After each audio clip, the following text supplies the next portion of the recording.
కస్టడీకి కావాలి, అర్జెంటుగా కావాలని వాళ్ళు వేసిన పిటిషన్ సుమారుగా 200 నెల చెల్లించారు. ఒక పిటిషన్ విత్డ్రా చేసుకున్నారు, రెండో పిటిషన్ వేశారు, అర్జెంట్ పోలీస్ కస్టడీ కావాలి. ఎప్పుడైతే ఆర్గ్యుమెంట్కి వస్తున్నారో పలాయన వచ్చి ఎత్తగిస్తున్నారు వాళ్ళు. ఇంతకన్నా దౌర్భాగ్యం రాష్ట్రంలో ఉంటుందా అని అడుగుతున్నారు. మీరు పిటిషన్ వేసుకొని మీరు మొక్క చాట్ అయ్యడం, మీకు అందరికీ తెలిసి ఎన్నిసార్లు వచ్చావు ఆర్గ్యుమెంట్కి రెడీ అయ్యాయి.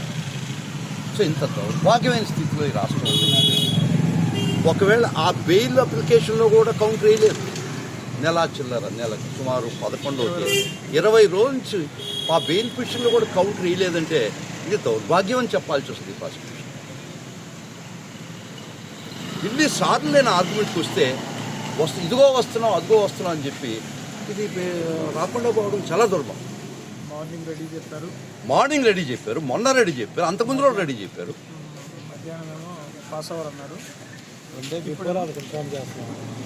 ప్రజాస్వామ్యానికి ఇది అంతిమ దినం. బహుశా ఈ దేశంలో డాక్టర్ బిఆర్ అంబేద్కర్ గారు రాసిన రాజ్యాంగం ఉందో లేదో మరొక్కసారి టెస్ట్ చేసుకోవాల్సిన పరిస్థితి ఉందేమో అని నాకు అనిపిస్తుంది. ఈరోజు రాత్రి 1:30కి పిఠాపురంలో గౌరవ న్యాయమూర్తి గారు సుదీర్ఘమైనటువంటి వాదనలు విన్న తర్వాత ప్రశ్న రావణ్ స్టేషన్ బెయిల్ ఇచ్చేసేయండి, ఇది రిమాండ్కి ఇవ్వదగిన కేసు కాదు అని రిలీజ్ చేసిన తర్వాత 5 నిమిషాల్లో సర్పవరంలో ఒక కేసు ఉంది అని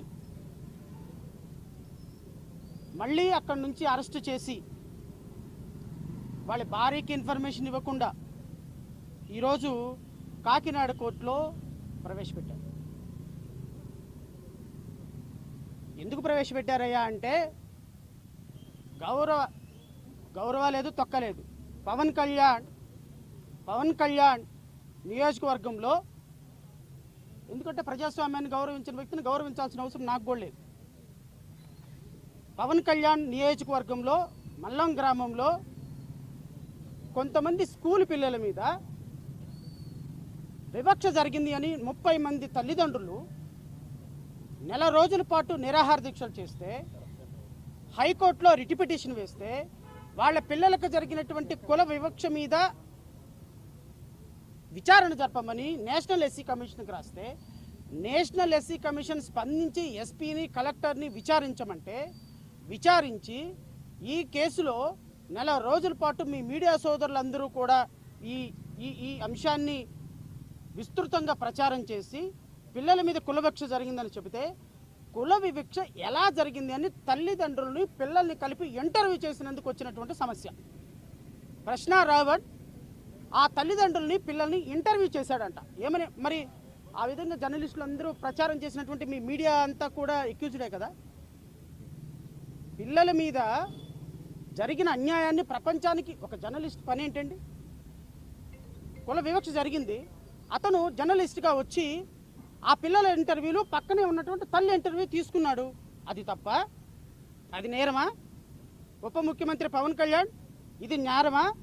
నిన్న మీరు మాట్లాడినటువంటి సుత్తపుస కబుర్లకి ఈరోజు పెట్టినటువంటి కేసుకి ఏమైనా సంబంధం ఉందా? చిన్న పిల్లల మధ్య వివక్ష నేను చెప్పలేదే, రావణ్ అనలేదే, మీడియా ప్రొవోక్ చేయలేదే. తల్లిదండ్రులు 30 మంది తల్లిదండ్రులు వెళ్ళి పిల్లల్ని తీసుకొని స్కూల్ హెడ్ మాస్టర్ దగ్గర ధర్నాలు, రాస్తారోకోలు, హార్తాళ్లు చేసి అది అందరికీ ప్రపంచానికి తెలిసిన తర్వాత రావణ్ వచ్చాడు, శ్రవణ్ వచ్చాడు, లేకపోతే మీడియా సోదరులు వచ్చారు, దాన్ని ప్రమోట్ చేశాము, దాన్ని చూపించారు. అది తప్పంటండి. అదంట కులం, మతం, ప్రాంతాల మీదంట విద్వేషాలు సృష్టించడం అంట. ఆ పిల్లల్ని అంట వ్యభిచార గృహంలోకి తీసుకెళ్లిన దానికంటే నేరం అంట. ఆ దానికి 14 సంవత్సరాల కఠిన కారాగార శిక్ష విధించాలంట. గౌరవ పబ్లిక్ ప్రాసిక్యూటర్ గారి వాదనలో అమోఘం. ఈరోజు దాని మీద మళ్ళీ రాత్రి కేసు కట్టి ఈరోజు మళ్ళీ కాకినాడ కోర్టుకు తీసుకొచ్చారు. మీరు ఒక్కటే గుర్తుపెట్టుకోండి, మీ ప్రభుత్వాలు శాశ్వతం కాదు, రాజ్యాంగం శాశ్వతం, చట్టాలు శాశ్వతం. పోలీస్ అధికారులు గుర్తుపెట్టుకోండి, ఈరోజు పవన్ కళ్యాణ్ ఉంటాడు, రేపు శ్రవణ్ కుమార్ ఉంటాడు, ఎల్లుండి రావణ్ కుమార్ ఉంటాడు, ఆవతల ఎల్లుండి రామారావు ఉంటాడు, సుబ్బారావు ఉంటాడు, వెంకట్రావు ఉంటాడు. పొలిటికల్ పదవులు వస్తాయి పోతాయి, కానీ మీరు రాజ్యాంగాన్ని, ఐపీసీని, సిఆర్పిసిని, బిఎన్ఎస్ని, బిఎన్ఎస్ఎస్ని పాటించాలి. ఈరోజు మీరు ఒక చిన్న పిల్లల ఇంటర్వ్యూని అడ్డం పెట్టుకొని రిమాండ్ చూపిస్తే గౌరవ న్యాయమూర్తి గారు 3 గంటల పాటు సుదీర్ఘమైనటువంటి వాదనలు, మా వాదనలు, ప్రాసిక్యూషన్ వాదనలు సుదీర్ఘంగా విన్నారు. ప్రతి పాయింట్ నోట్ చేసుకొని రిమాండ్ రిపోర్ట్ని తిరస్కరిస్తూ రావణ్కి స్టేషన్ బెయిల్ ఇవ్వమని డైరెక్షన్ ఇచ్చారు. ఇది ప్రజాస్వామ్యంలో రెండో విజయం. ప్రజాస్వామ్యంలో రెండో విజయం, పిఠాపురంలో మొదటి విజయం. అయినప్పటికీ రావణ్ని మళ్ళీ ఈరోజు మచిలీపట్నం పోలీసులు తీసుకెళ్ళారు. ఏ పోలీసులు నాకు తెలీదు, but I came to that మచిలీపట్నంలో ఇంకొక కేసు రిజిస్టర్ అయిందంట, తీసుకెళ్లారు. మచిలీపట్నం తర్వాత కాప్రా, తర్వాత భీమవరం, తర్వాత ఇంకో చోటికి రాష్ట్ర వ్యాప్తంగా 35 కేసులు పెట్టి తోటి జర్నలిస్టుని తీసుకెళ్తే జర్నలిస్టు సంఘాలు స్పందించరా? మీరు రేపొద్దున మీకు ఈ సమస్య వస్తే మేము స్పందించరా? న్యాయవాద సంఘాలు స్పందించరా? ప్రజాస్వామ్య సంఘాలు స్పందించరా? అత్యంత దారుణం ఏంటి అంటే ఈ రాష్ట్రంలో, ఆంధ్రప్రదేశ్ రాష్ట్రంలో రావణ్ గని రావణ్ గని దళిత క్రైస్తవ సమర శంకారామం అని పెట్టడం వల్ల వచ్చిన సమస్యలు ఇవన్నీ. ఆంధ్రప్రదేశ్ రాష్ట్రంలో దళిత సమస్యల మీద, ఆదివాసీ సమస్యల మీద, క్రైస్తవ మతంలో స్వీకరించినటువంటి ఎస్సీల సమస్యల మీద మేము ఫైట్ చేస్తుంటే ఈరోజు మా కులాలకి, మా వర్గాలకి, మా బాధిత ప్రజలకు జరుగుతున్న అన్యాయాన్ని మేము ప్రతిఘటిస్తుంటే కనీసం రాజకీయ పార్టీల నుంచి కనీస స్పందన కరువైంది. కనీస స్పందన. నేను అడుగుతున్న ప్రతిపక్ష పార్టీ జగన్మోహన్ రెడ్డిని అడుగుతున్నా, మీరు ఈరోజు క్రైస్తవ సంఘానికి క్రైస్తవుల ఓట్లన్నీ కూడా, ఈరోజు దళితుల ఓట్లన్నీ కూడా 40% ఓటింగ్ తీసుకున్నటువంటి మీరు ఆ సంఘాల్లో జరుగుతున్నటువంటి వ్యక్తులకు వస్తున్నటువంటి కష్టం మీద ఎందుకు స్పందించటం లేదు? ఎందుకు స్పందించటం లేదండి? మీరు దళిత క్రైస్తవుల సమస్యల మీద మీకు అవసరం లేదా? ఒక నలుగురిని ఢిల్లీ పంపించేశారా? ఆ నలుగురు మళ్ళీ అక్కడ ఒక లెటర్ రాసి వెనక్కి వచ్చేస్తారా? భారతీయ జనతా పార్టీని 1950 ఆర్డర్ తీయమని మీరు అడగరా? మీకు దళితుల ఓట్లు, క్రైస్తవుల ఓట్లు అవసరం లేదా? దళిత క్రైస్తవుల మీద జరుగుతున్నటువంటి సమస్యల మీద పట్టించుకోరా? రావణ మీద జరుగుతుంటే సమస్యల మీద పట్టించుకోరా? ప్రజాస్వామ్యం మీద దాడి జరుగుతుంటే పట్టించుకోరా? ఈరోజు రావణ మీద దాడి జరిగింది దేనికోసం? ప్రతిపక్షాల మీద మాట్లాడినందుకు, పాలకపక్షం మీద మాట్లాడినందుకు రావణ మీద దాడి జరుగుతుంది, శ్రవణ మీద దాడి జరుగుతుంది. మీరేం స్పందించరు? పోనీ నేను విలేకరు ఒక మాట అడిగితే శ్రవణ్ మీద జరుగుతున్న దాడి, శ్రవణ్ కుమార్ మీద జరుగుతున్న దాడి, రావణ మీద జరుగుతున్న దాడి తప్పు అని మాట్లాడకుండా రెడ్ బుక్ రాజ్యాంగం అని స్కిప్ చేసి మాట్లాడారు. I'm very sorry. First time I'm expressing my displeasure towards opposition leader. This is not democracy. Democracy అంటే ప్రతిపక్షాలు మాలాంటి వ్యక్తుల కోసం, పాలకపక్షంలో మీద పోరాడుతున్న మాలాంటి వ్యక్తుల కోసం మీరు ఫైట్ చేయాలి. ఈరోజు చంద్రబాబు నాయుడు, ఈరోజు ప్రభుత్వంలో ఉన్నటువంటి వ్యక్తులు, ఈరోజు రఘురామకృష్ణంరాజు, ఈరోజు deputy chief minister Pawan Kalyan ఈరోజు ప్రజాస్వామ్యాన్ని అనగతొక్కుతుంటే, ప్రజాస్వామ్యం కోసం పోరాడుతున్న జర్నలిస్టుల్ని ఈరోజు కేవీఆర్ అక్కడ అరెస్ట్ అయిపోయినాడు, 14 రోజులు రిమాండ్. మీ జర్నలిస్ట్ సోదరుడు ఈరోజు రావణ్ అరెస్ట్ అయ్యాడు. మళ్ళీ ఇప్పుడు మచిలీపట్నం పోలీసులు తీసుకెళ్లారు. మీరు మాత్రం నిమ్మకు నీరు ఎత్తినట్టు కూర్చొని ప్రెస్ మీట్లు పెడుతున్నారు. What is this?